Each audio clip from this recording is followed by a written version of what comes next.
Good day to you and welcome to WCCN News, where we give you a roundup of the stories taking place in the Seventh-day Adventist Church in Western Jamaica and beyond. I'm Adise Jonas Murphy. Coming up in the news, the Footprints of Hope MM15 campaign in Montego Bay off to a good start. Youth Federation in St. James shares their plans to bring Jesus to diverse communities. Thousands support Hanover Convention 2015. Colporteur's Field Institute a success. And JAMU to host a Special Needs Summit in March of this year. Stay with us. All these and more when we return.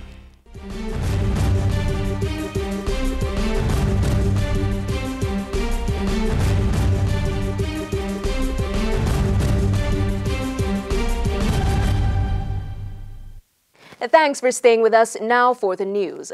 Seventh-day Adventists from St. James and adjoining parishes gathered at the Dump-Up Beach in Montego Bay for the launch of the Footprints of Hope Evangelistic and Social Intervention campaign. The series, which began on Sunday, February 15, saw the participation of political and civic representatives. The Custos of St. James, the Honorable Ewan Carodas, declared the campaign open. I commend the organizers of this mission, because I realize that this type of effort requires vision, dedication, hard work, and much bravery. It requires sacrifice of time, talent, and finances, and it requires a love for people and country that motivated our stalwart leaders, both past and present. I encourage every citizen of this parish, regardless of your religious affiliation, to make use of this program, because it will enlighten you, encourage you, train you, comfort you, and strengthen you physically and spiritually. And also on location was the Honorable Sharon Folks Abrahams, representing the Most Honorable Prime Minister. She had these words of commendation for the Seventh-day Adventist Church in Western Jamaica.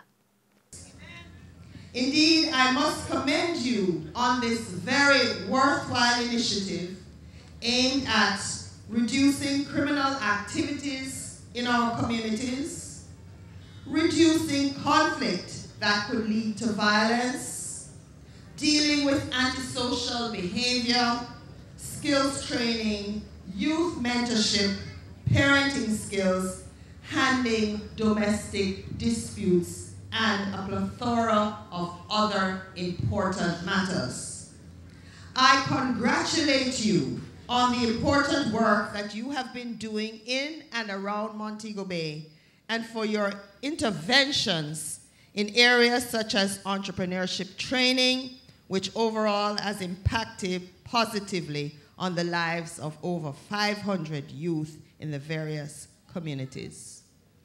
Now, I want to say that the Prime Minister is very impressed with the work of the Seventh-day Adventist Church in Jamaica. The Honorable Sharon Folks Abrahams there, bringing greetings on behalf of the Prime Minister of Jamaica, the Most Honorable Portia Simpson Miller. And Member of Parliament for Northwest St. James, Dr. Horace Chang, also brought greetings at the event. We have had some very serious challenges in Montego Bay, and all the churches have contributed, but certainly the Seventh-day Adventist Church has played a very significant role. You know, it is noticeable.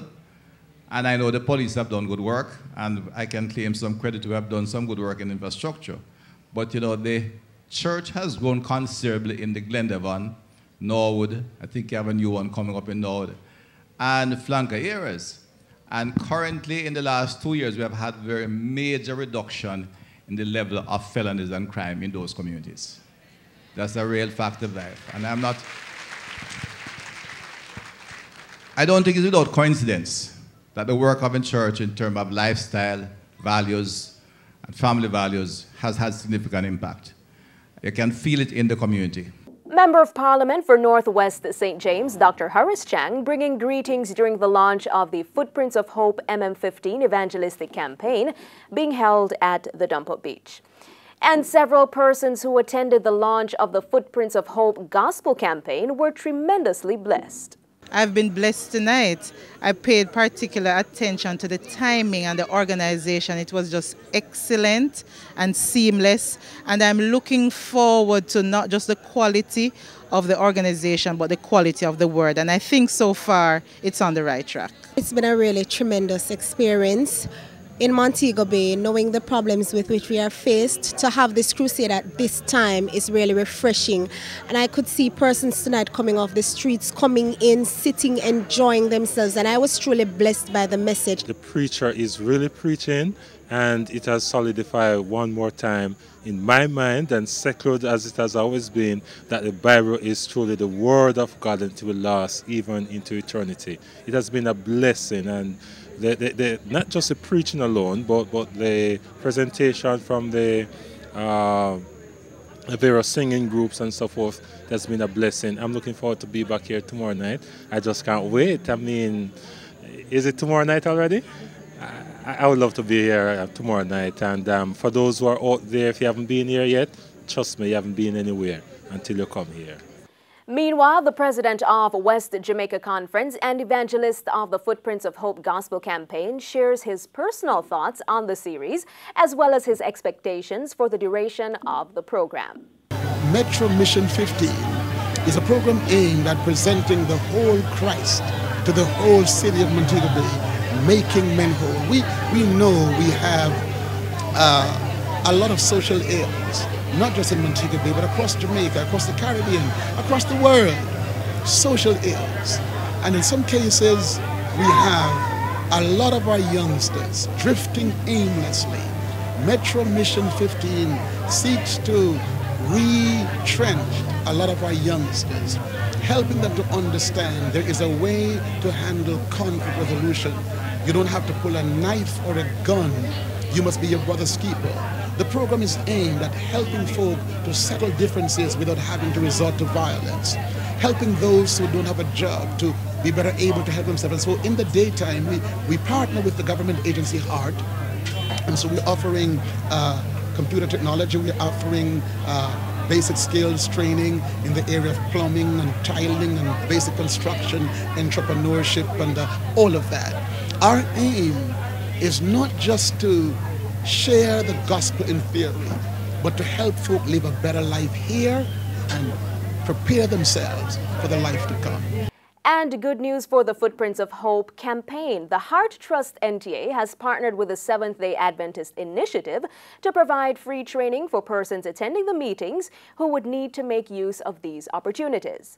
Our news team caught up with the Employment and Career Services Manager at the Heart Trust NTA for the Northwest region, Shorna Myrie, as she shed some more light on the partnership.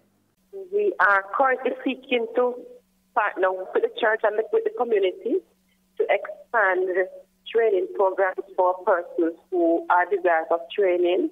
Partnership will entail them assisting us in recruitment in terms of finding people and also to make their facilities available so that we can have the training done at some of the ways. Right now, we are looking at skill areas such as entrepreneurship, housekeeping, plumbing, general construction, and information technology. These are the areas that we're looking at right now. But if we have interest in other areas, then we will direct them accordingly. We are also introducing the new registered apprenticeship program. And so we are inviting our employers to come on board to exercise their corporate social responsibility and taking some of these persons that we are training into their firm so that they can get hands-on practical experience while they are in training. Employment and Career Services Manager at the Heart Trust NTA for the Northwest region, Shorna Myrie. Meanwhile, the Youth Federation in the parish of St. James is doing their part to take Christ to the world as they play a critical part in the various MM15 initiatives. Our news team spoke with the president, Michelle Williams, as she shares with us some of their plans. Currently, our youths are involved in social media. They're actually doing their own Facebook, they're on Twitter, they're on WhatsApp, texting, and we're actually monitoring a prayer line as it relates to MM15. The youths are well involved, and they're happy to be partnering in this grand exercise in winning souls for Christ. We have exciting plans scheduled for 2015. We actually have a Youth Issues Live program, which will be aired on WCCN. We have our Pathfinder Challenge quiz. We have a Kiddies Times that's focusing on our adventurers. We have District Impact, which is our evangelistic trust for this year, and poetry competition, music competitions, and the list goes on and on. We have just tremendous, exciting times where we get our young people involved and prepare for Christ's second coming. And while some celebrated Valentine's Day on February 14, the Seventh-day Adventists in Hanover were reminded of God's unwavering love as they gathered at the Jockey Factory in Hanover for the final of 4 convention services. Treasurer of the Jamaica Union Conference, Pastor Bancroft Barwise, was a specially invited guest speaker. It is time for revival and reformation in the Church of God. God's people need to be transformed by His Word, and the mission will be advanced. When the church is revived and returned to its state of primitive godliness, its members will be pricked in their hearts when they see so many of God's children going down into Christless graves, and will get up and do something and exert a positive influence. And those who attended were tremendously blessed. Convention 2015 was very, very great. And I happened to be here for the first time, even though I was a Seventh-day Adventist for over the years and all my life. I've never been to convention. It's the first one, and I'm glad I'm here, and I will be always coming to convention. The impact of the message was very good to get us on track that we should go out and do more missionary work. It was highly spiritual, and I feel it served as a motivating factor for the members in Hanover. Well, the high point is about the prayer, and I'm really happy for that because we definitely need to pray more. The day's program planned by the conference and with the cooperation of the pastors and the churches has been a successful one. I must say that I am leaving in high spirit, refreshed. Convention 2015 for Hanover is indeed, I have not been to the others, but it has been the best, and it is the best. It's a wonderful experience. And in other news, several colporteurs gathered at the West Jamaica Conference between February 16 and 19 for the first Colporteurs Institute of the Year. Publishing Ministries Director of the Jamaica Union Conference, Pastor Dudley Hosin, spoke to the program's aims and objectives. Colporteur Field School and Institute is geared towards training the colporteurs to be effective and efficient in their work. One of our strategic objectives in the union is that we retain quality colporteurs that have the aptitude and the ability to work effectively and efficiently in reaching souls with the gospel of Jesus Christ. We had special presentations, the 5 steps of a sale presentation that deals with how to improve your language, to express yourself, to pronunciate and enunciate words properly, that you can be effective in your delivery in impacting souls for Jesus Christ. So we deal with all these things that relates to the canvassing process, how to deliver yourself, how to close your sale, how to manage your finances, how to do well, that at the end of it all, we will see more baptisms and more books distributed across West Jamaica Conference. And Publishing Director for the West Jamaica Conference, Pastor James Sunlin, gives us his feedback on the 3-day program. Our colporteurs are here because we really want them to be educated and really motivated for the challenge of the 21st century. We want them not to settle for just canvassing, but excellent canvassing. We want them to be able to meet any person in society, whatever their educational level. And so we want them to be rounded, to be properly prepared to meet any customer. And finally, the Seventh-day Adventist Church in Jamaica will be spearheading its very first Special Needs Summit in March of this year. Sabbath School and Personal Ministries Director of the Jamaica Union Conference, Pastor Adrian Cottrell, gives us more insight on this upcoming program. The Special Needs Summit will be at Camp Burley, March 6 through 8. During this time, we will be sensitizing the church to the need for special needs ministry. We will be providing training and encouragement for them to go back to their conferences and congregations to begin special needs ministry. There are 4 areas that we will be emphasizing.